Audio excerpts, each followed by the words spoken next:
Teresa Mary Covington. So where do you actually come from, and where were you born? I was born in Hickson, Stafford. Oh, right, so local. Yeah, local. Yeah. I'm a local girl, yes. Yeah. Did you grow up there as well? Or? Yes, I grew up in Hickson, yes. Yeah, with my grandparents and cousins and The whole extended family gathered round, yeah. Yeah. And that was when were you born? I was born in 1949. Right. August 49.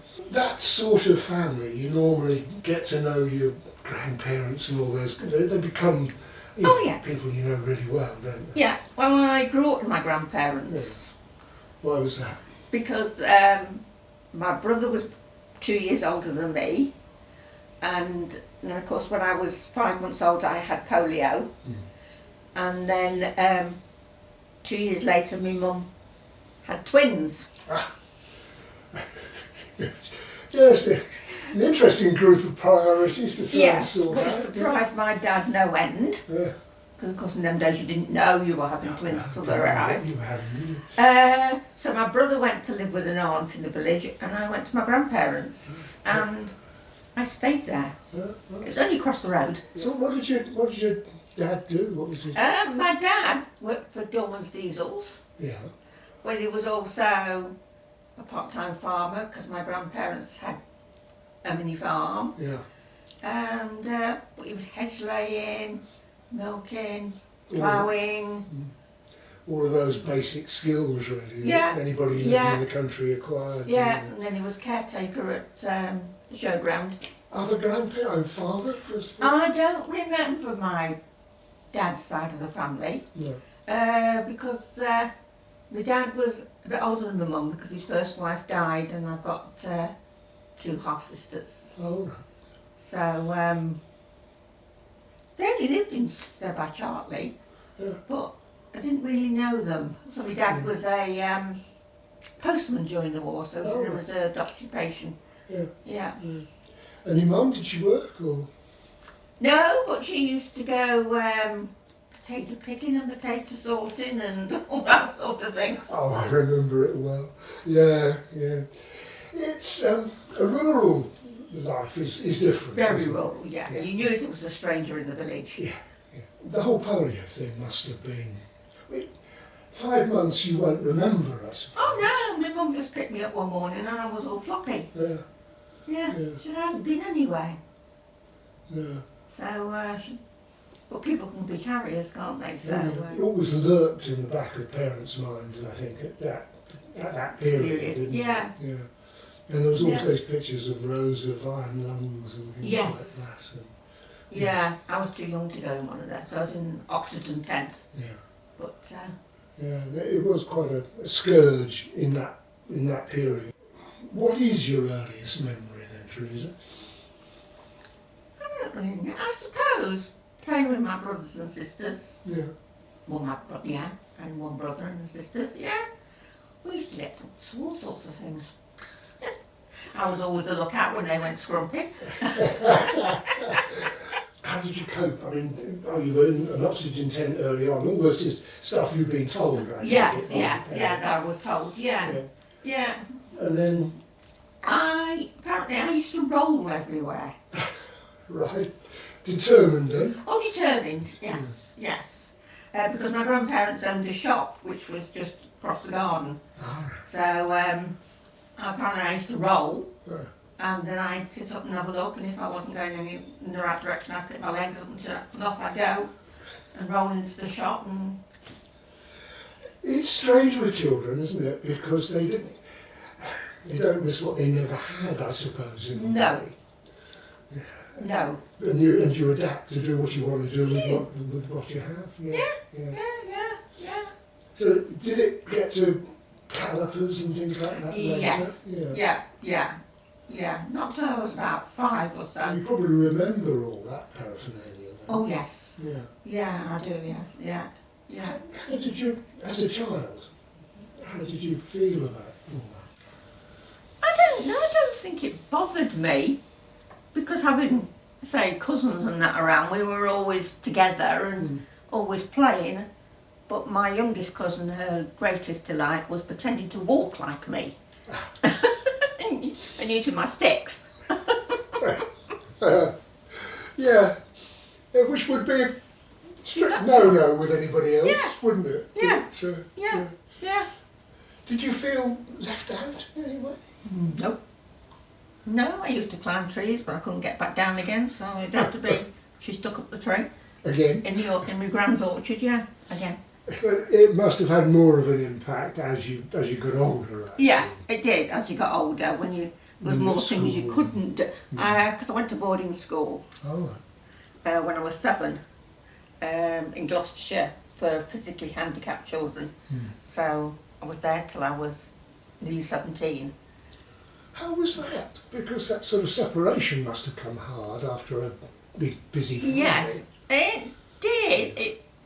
I think living with my grandparents and then going away to boarding school made me feel like an only child. Yeah, I can see that. Although I've got a brother and 4 sisters. Yeah. But the school was all right, but it was nun run. Sorry. It was a nun. Oh, was it? Yes. Okay. It won't get. So are you a Catholic family? Or? Yes. Yeah. Yeah, my aunt met some nuns from there when we were on holiday in France. So that's how I went there, yeah. Oh. Yeah. It was all right as you got older. Yeah.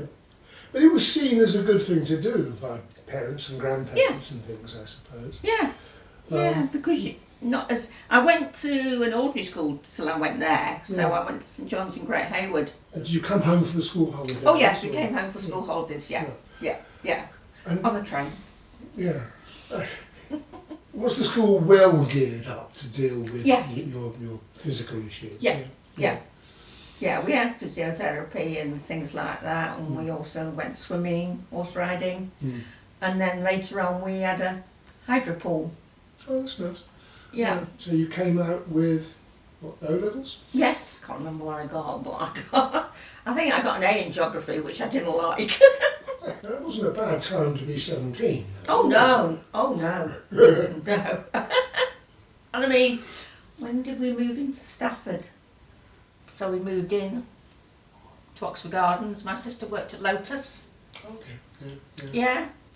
Then I went to college and did typing and things like that. And 67, just before the summer of love, as I recall. What was it like as a teenager? What did you I'm going to say, what did you get up to? I think that's probably fair, yeah. I don't know. We went out when we were brothers and sisters. Didn't go to clubs and things like that because in them days you couldn't get in. You know, they weren't accessible. But we went on coach trips. We went on holiday. We went on our first holiday to Blackpool without the parents. Oh, yeah. Did music play a role? Yes. Yeah, my brother was in a band, along with my brother-in-law and his friend. And of course they used to do gigs and we'd go to do that and things like that, yeah. And what difference did the polio make to that life, do you think?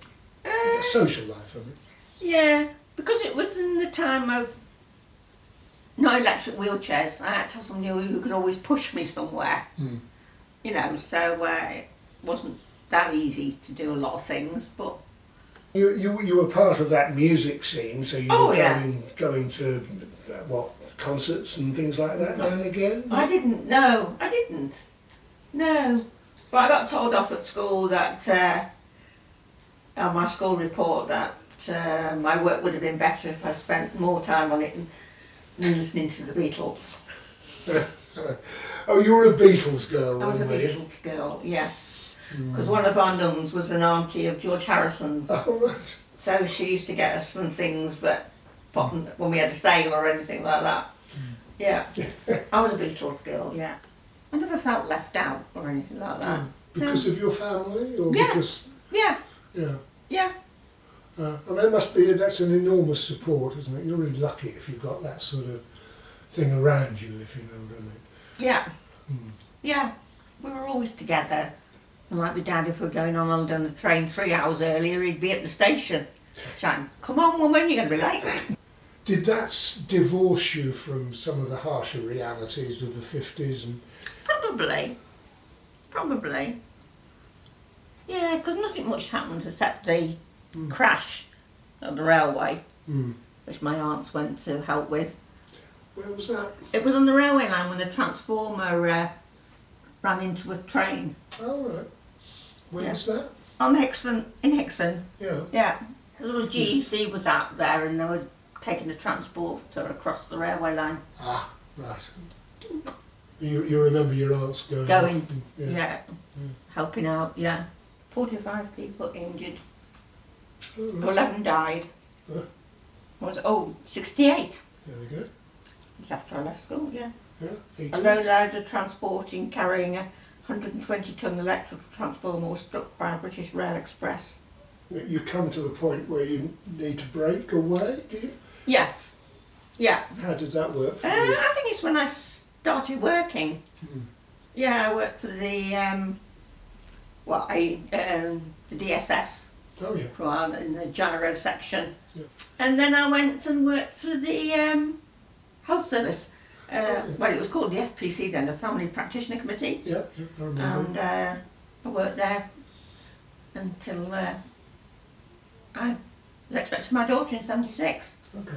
So somewhere between there you got married. You got married. In I hesitate to say it because there's possibility. 74. But, In 74 I got married. okay. So how did you meet your But husband? I was at a friend's house and he happened to pop his head round the door. And then my friend Barbara, because she was disabled and her husband, and she said, Bob took a fancy to you. He said, oh, she's nice. Right, tell me about Bob. He comes from Mitcham, sorry. Okay. He's disabled. He was born with bones missing in his foot. Okay. So he got a big bit and what's it. But it didn't stop him from playing cricket and all that jazz. Yeah, he came to work for GC. So that's how I met him. And of course we started going out and One thing followed another. Yeah, I threw his ring back at him once because he was late. What thing was it as you were growing up that you think pushed you out of childhood and into adulthood? I suppose getting married. Yeah. Yeah. And the bit that went before, I assume, the falling in love bit. Yeah. Yeah. Yeah. Yeah. Yeah. Yeah. Yeah. Well, I had a boyfriend before him who became his best friend. Ah. Just to make life complicated? Yes. Yes. I met him when he was a junior fireman. Oh, right. First one. We were at Skegness and the council used to take on holidays and the junior fireman came along to be helpers. Yeah. And I met him there, Mark. Oh, we went out for years and years and years. Then we probably became more like friends. And then I met my husband and they became friends. Right. And he was best man. Oh, okay. And when we were in the line-up, he kept coming back and shaking my hand and he says, I should have married you, shouldn't I? I said, well, you didn't ask.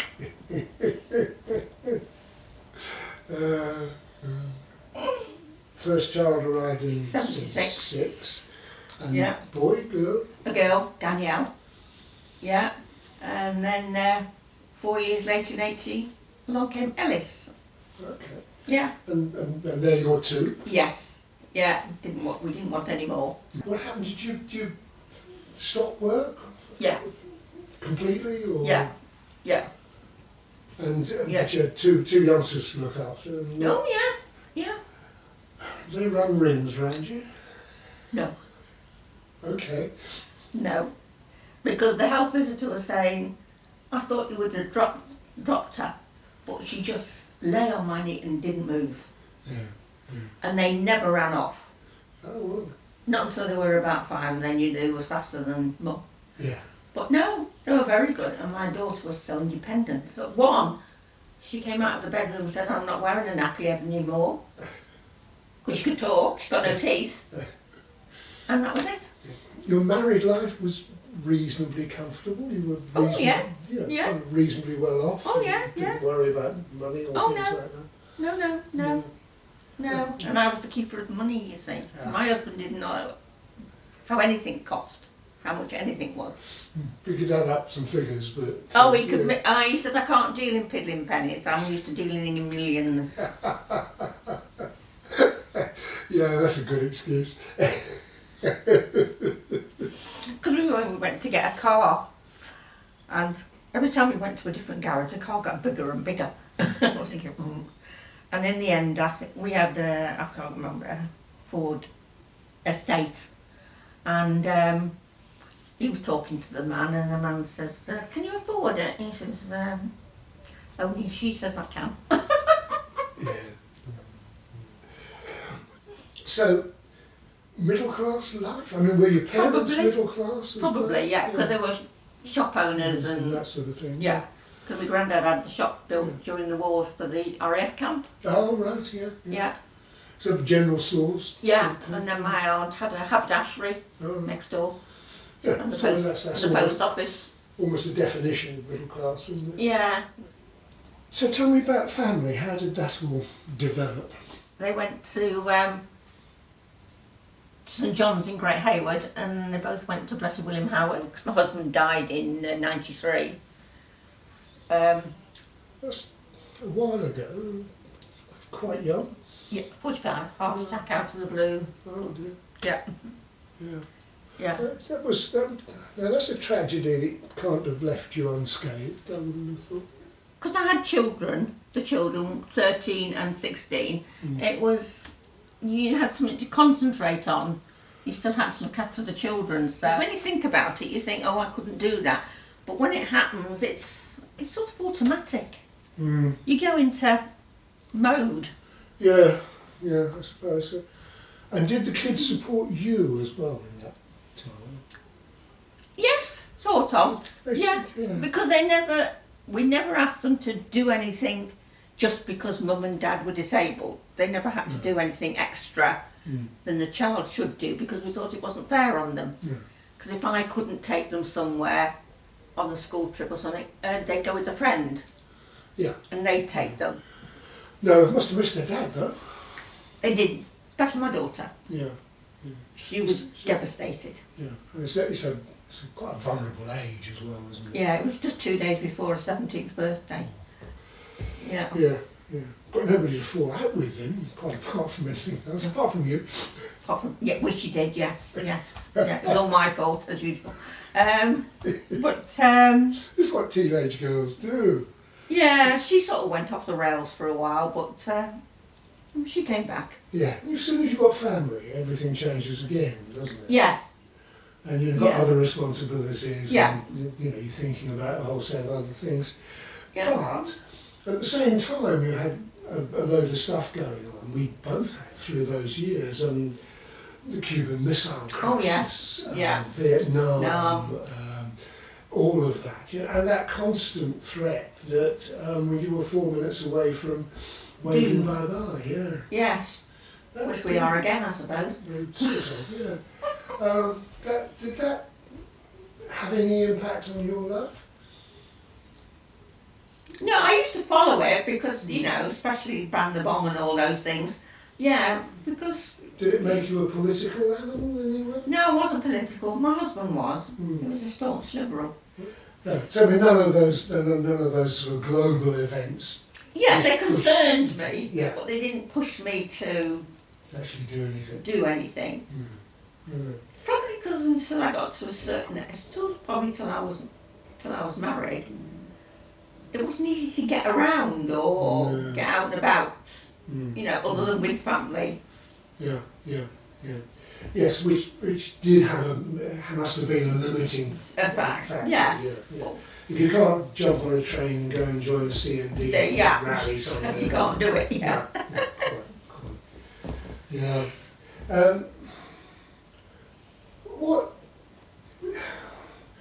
Your degree of independence grew, to some extent, as the technology improved, I suppose. Well, it was always taught to be independent. Yeah. Never rely on anybody. Always be independent. Yeah, technology has made a difference. It's made it easier for me to drive and because I learnt on a manual, and learning on a manual using hand controls is just slightly hair raising. Yes, yes. Did you feel looked after as someone with polio? I mean, looked after by the NHS and Yes. Although and other than being while I was at school, I haven't really had to have anything done. Because I had most of what I needed to have done when I was at boarding school. So other than having the kids, haven't been in hospital. Yeah. So you've been I suppose that's a win, isn't it? If you're living a relatively normal life, despite. Because I suppose there's not a lot they can do. As the doctor said, we don't know whether it's your age or your polio. So there are a lot of things I can't do now that I used to do. Because my shoulders are bad, and that was being made to walk. But I wasn't walking on my legs. It was my shoulders that took the weight. And now it's damaged those. So but you get there. Like it. You've almost had that attitude built into you from the start, haven't you? Yeah. By circumstance, really. Yeah. You just do it. And it might take me half an hour to do something that somebody could do in 10 seconds, just putting something on. But you keep going until it, well, in the end you might swear and... Do you ever resent it? I mean, just general resentment at what life, the hand life dealt you, really? No. I think if I'd been able, I'd like to have joined the forces or something like that. So there are things that I might like to have done. Yeah. Where were you happiest as a grown-up? In Hickson, in the bungalow. Yeah. I'd have stayed there if it wasn't for the drive. Yeah. You could have picked the bungalow up and put it on a flat spot. Yeah. But when I moved in there, when we got married, I could get up and down the drive and... And then you had family around you, your own family around you as well, and your own children. Yeah. Even with your mobility issues, you had that freedom as a child. Yeah. So, and your parents weren't worried about you, were they? Oh, no. No. We go up and down the aerodrome, playing the Nis Nuts. And all the places you shouldn't be. Yeah. Not the playing field in the brook. Yeah. And you never told them either, did you? No.